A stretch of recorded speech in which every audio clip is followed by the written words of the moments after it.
नमस्कार, आप देख रहे हैं आज तक डिजिटल और मैं हूं आपके साथ अनूप आकाश वर्मा और मेरे साथ हैं क्राइम तक के डिप्टी एडिटर चिराग गोठी। चिराग, बहुत बहुत स्वागत है आपका। और खबर गोवा से है। गोवा में एक 77 साल के बुजुर्ग की हत्या की प्लानिंग एक 22 साल की लड़की ने रची और जब से ये खबर निकलकर सामने आई है, जांच तो हर एंगल से हो रही है। मुंबई में गिरफ्तारी भी हुई, लेकिन ये पूरा माजरा है क्या? 77 साल का बुजुर्ग, 22 साल की लड़की, उसने ये पूरी प्लानिंग रची? क्यों, कैसे, किस तरीके से, और ये खुलासा कैसे हुआ है? दरअसल इनका नाम अनूप निरोत्तम डिल्ले है। ओके। ये गोवा में इनके कई सारे फार्म हाउस है। ये दरअसल इंस्टाग्राम पर बहुत एक्टिव रहते हैं। अच्छा। तो वहाँ इनकी दोस्ती हुई एक लड़की से। अब इन्होंने बुलाया कि आप गोवा आओ, कभी यहाँ पर आओ, मेरे यहाँ स्टे करना। तो वो लड़की आ गई। वो अपने बॉयफ्रेंड को लेकर आई, साथ में एक और लड़की को लेकर आई। 3 लोग आए। अब उनकी मंशा क्या रही कि पार्टी करनी है या कुछ और उनकी मंशा थी, ये तो पुलिस जांच कर रही है। ठीक है। वो लोग आते हैं, रुकते हैं, ये खुद जाते हैं एयरपोर्ट पर उनको लेने के लिए और फिर फार्म हाउस में आते हैं, यहाँ रुकते हैं, रात में पार्टी होती है और फिर अचानक ये आरोप लगाया जा रहा है। जब आरोप चारों लोग पार्टी करते हैं, फिर आरोप अब ये लगाया जा रहा है कि जो नरोत्तम डिल्ले हैं उन्होंने छेड़छाड़ की कोशिश की, विरोध किया और गुस्से में उन्होंने बुजुर्ग को मार दिया, गला दबा दिया। अब ये एक्सीडेंटल हुआ या फिर ये जानबूझकर किया गया, इसकी भी जांच की जाती है। हालांकि पुलिस का कहना है कि हमने तो मर्डर केस रजिस्टर्ड किया है। इसके बाद ये लोग वहां से फरार हो जाते हैं रात में। चल, लूटपाट भी हुई है कुछ? हाँ, उसके बाद मौके से जो पुलिस को सबूत मिले, कैश, इसके अलावा कुछ और चीजें भी वो लेकर चले गए। क्या? जिसमें कैश है, जिसमें कुछ वैल्यूबल्स थे वहां पर, जो घड़ी वगैरह थी उनकी, वो भी लेकर निकल गए। ये जिस गाड़ी से आए थे, पकड़े इस तरह से गए कि ये वहाँ की जो रेंटेड कार मिलती है गोवा में, उसमें ट्रेवल कर रहे थे और उसकी जो हद होती है वो गोवा की टेरिटरी तक ही है। मतलब अगर आप वो बाहर लेके जाएंगे तो वो जो ऑनर है उसको मैसेज भी जाता है उसका, और ले जा नहीं सकते कानून में। लेकिन ये लोग लेकर गए। फिर गोवा पुलिस को पता चला, क्योंकि जब देर रात ही पूरी घटना हुई, सुबह तक पुलिस एक्टिव हुई और उसके बाद फिर नवी मुंबई पुलिस को बताया कि वहाँ पुलिस ने इसको ट्रैक की गाड़ी को और वहाँ पर अरेस्ट किया। एक आरोपी भाग गया, 2 पकड़े गए जो बॉयफ्रेंड गर्लफ्रेंड थे। अच्छा। जो इन्होंने खुलासा किया वो यही बात बताई कि ये छेड़छाड़ की कोशिश कर रहे थे। अब इनकी बात में कितनी सत्यता है, इसकी जांच की जा रही है, क्योंकि ये भी मंशा, इनका ये कहना है कि पार्टी के दौरान नशे की हालत में बुजुर्ग जो 77 साल जिनकी उम्र थी, उन्होंने छेड़छाड़ की और तब उसके बाद ये सब कुछ हुआ। मतलब ये एक्सेप्ट कर रहे हैं कि इनसे मर्डर हुआ है। अभी तक तो कर रहे हैं, ठीक है। लेकिन वो जो एक्सेप्ट कर रहे हैं वो ये कर रहे हैं कि एक्सीडेंटल हुआ है, कोई ऐसा हमने जानबूझकर इनको नहीं मारा।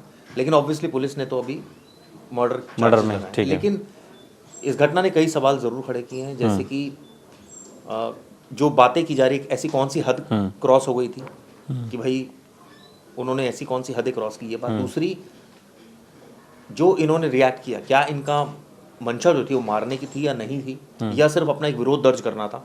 विरोध आप वर्बली भी कर सकते हैं दर्ज, आप फिजिकली भी कर सकते हैं। तो इन्होंने ऐसा क्यों किया कि भाई उनको दबा। अच्छा, बुजुर्ग के बारे में क्या इन्फॉर्मेशन है, और फैमिली बिजनेस, क्या इन्फॉर्मेशन? काफ़ी उनके पास पैसा है, कई सारी कोठियाँ हैं, फार्म हाउस हैं। गोवा में फिलहाल वो बेस्ड है। अच्छा। जो उनकी फैमिली है ये पता चला है, लेकिन चूंकि अब परिवार में कोई किसी की इन्फॉर्मेशन, अच्छा, ज़्यादा जानकारी अभी नहीं दे रही पुलिस, लेकिन इतना है कि ये काफ़ी एक्टिव हैं सोशल मीडिया पर, और इसी का ये कह लीजिए कि इनकी किस्मत खराब थी, या ये कह लीजिए कि इन्होंने जो घटना को अंजाम दिया। वो आमतौर पर हम सोशल मीडिया पर एक्टिव होना कोई बुरी बात नहीं है। कई ऐसी घटनाएं हम देखते हैं जो बुज़ुर्ग कहिए या 50 के बाद जो लोग एज 50 के बाद जो लोग सोशल मीडिया पर एक्टिव, उनके साथ अलग अलग तरीके की ठगी की खबरें हमने सुनी। कई बार उनके साथ इस तरीके की भी उनको ब्लैकमेल करने की भी खबरें हम समझ में आती है। लेकिन ये जो केस है, इसमें मकसद समझ में नहीं आ रहा है। मकसद क्या था? चूँकि मैं आप ही की लिखी हुई ये न्यूज़ पढ़ रहा हूँ, जिसमें आप लिख रहे हैं कि वो बुज़ुर्ग की मौत के बाद लड़की और उसके दोस्त वहाँ से फॉर्च्यूनर लेकर भाग गए। बुज़ुर्ग की मौत के बाद उसका मोबाइल, गले की चेन, सोने का कड़ा भी लेकर भाग गए। 47,82,000 रुपए का सामान पुलिस ने इनके पास से बरामद किया है, जांच हो रही है। तो क्या लूट मकसद था ये माना जाए या मकसद कुछ और था? देखिए ऐसा होता है कि जब इस तरह की घटना में गलती हो जाती है तो अब वो फंसने के लिए आदमी बचने के लिए वो यही करता है कि वो उसको कोई ऐसी शक्ल का रूप दे देता है ताकि ये लगे कि भाई हमने नहीं किया, कोई लुटेरे आए थे XYZ और वो लूट कर भाग गए। ओ, तो ये भी हो सकता है अभी, क्योंकि स्टोरी कुक की गई है, क्योंकि सवाल क्योंकि बहुत प्रोफेशनल किलर प्रोफेशनल तो ये भी नहीं है। और सबसे बड़ी बात यह है कि अगर यूजुअली इस तरह के केसेस में गलती हो जाती है तो साइकोलॉजी क्रिमिनल्स की यही होती है, कई क्रिमिनल्स की, कि वो भाग जाते हैं मौके से। और तो भाग तो ये गए लेकिन अब कई ज़्यादा स्मार्ट होते हैं कि वो मौके को ट्विटेड कर देते हैं, कुछ ऐसा रंग देने की कोशिश करते हैं ताकि पुलिस की थ्योरी किसी और एंगल पर चली जाए। तो मुझे लगता है यही ज़्यादा इसमें समझ में आ रहा है, क्योंकि इनसे गलती हुई, इनको समझ में आ गया, गला दबा दिया गया गुस्से में, अब वो उनकी डेथ हो गई वहीं, और इनको भी समझ में आ गया कि वो बुजुर्ग मर गए। अब ऐसे में पैनिक हो जाता है, और पैनिक में ये लोग क्या सोच रहे होंगे उस वक्त रात में जब पार्टी कर रहे थे कि भाई अब कैसे ठिकाने लगाना है लाश को भी, और कैसे हमें भागना तो है। लाश तो वहीं थी। अच्छा। वो तो नहीं ठिकाने लगे, लेकिन अब इनको था कि भाई आज नहीं तो कल पता तो चल ही जाएगा, तो सबसे बेटर ये है कि यहाँ से भाग जाओ। अब भागने के लिए उन्होंने जो है वो ऑब्वियसली इसी वजह से वो पकड़े, क्योंकि रेंटेड कार का उनका वो था। पहले फॉर्च्यूनर लेके भागने की उनका जुगत थी, लेकिन वो किसी ने सजेस्ट किया कि रहने दो और पकड़े जाओगे, तो फिर ये रेंटेड कार पर आए। लेकिन उनको पता नहीं था कि शायद रेंटेड कार तो और इजी है उसको ट्रैक करना, क्योंकि उसमें तो GPS वगैरह सब लगा होता है। तो इस वजह से पकड़े गए। हालांकि पुलिस को काफ़ी मशक्कत करनी पड़ी, क्योंकि इनकी तो लोकेशन नहीं मिल रही थी शुरुआत में, और काफ़ी घंटे बीत चुके थे वारदात को। तो अच्छा, ये जो आरोपी हैं, खासकर जो फरार है, एक तो वो उसका तो चलिए ठीक है, ये जो गर्लफ्रेंड और बॉयफ्रेंड हैं, जो चूँकि गर्लफ्रेंड जो लड़की है उससे ही बात हो रही थी बुजुर्ग की, और उसके बुलाने पर कहिए या दोनों की बातचीत के बाद वो गोवा पहुंची, इन दोनों का क्या बैकग्राउंड है? देखिए इनके बारे में स्टूडेंट है पता चला है, और ज़्यादा कहाँ? दिल्ली में ही। ठीक है, इस तरह की जानकारी है, लेकिन अभी बहुत स्पेसिफिक पुलिस इसमें खुलकर नहीं बोल रही है। ठीक है। उनका कहना है चूंकि ये ऐसा क्राइम है कि भाई शायद हो सकता है एक्सीडेंटल भी हो।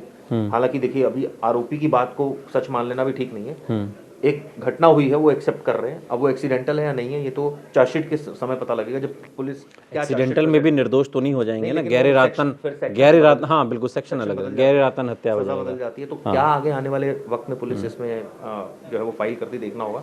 लेकिन चूंकि अब इसको क्या कहा जाए, इसको एक बुजुर्ग ने हदें पार की ये कहा जाए, आपने ओवर रिएक्ट किया, क्योंकि देखिए एक तरह से देखा जाए तो मामला ये दिखता है कि गलती बुजुर्ग की है कि आपने हदें क्यों पार की। नहीं, अगर ये थ्योरी सच है तब। दूसरी तरफ से ये दिखता है कि अच्छा हदें पार की तो आपने मारा क्यों।